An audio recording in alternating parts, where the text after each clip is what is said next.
तो दोस्तों आज हमारे साथ हैं भोजपुरी के उभरते हुए गायक जिनका नाम है सत्यमोहन जी, सत्यमोहन विनम्र जी।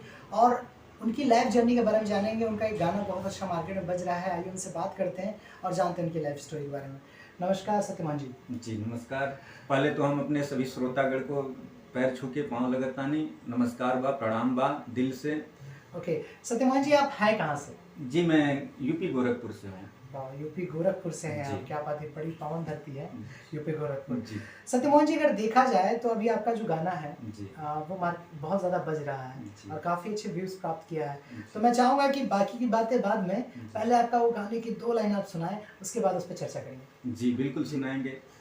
वो गाना मेरा वृंदावन की होली के नाम से है, जो एंजल म्यूजिक पे हमारा गाना जी, चल जी, रहा है जी। और बज रहा है, अच्छी तरह से बज रहा है, चल हम्म। रहा है।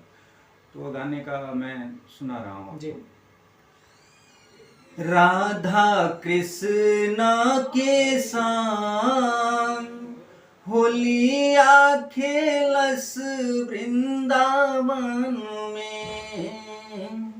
राधा कृष्ण के संग होलिया खेलस वृंदावन में। राधा कृष्ण के संग होलिया में हो, राधा कृष्ण के संग, राधा कृष्ण के संग होलिया खेलस वृंदावन में। राधा कृष्ण के संग होलिया खेलस वृंदावन। क्या बात है, बहुत खूब।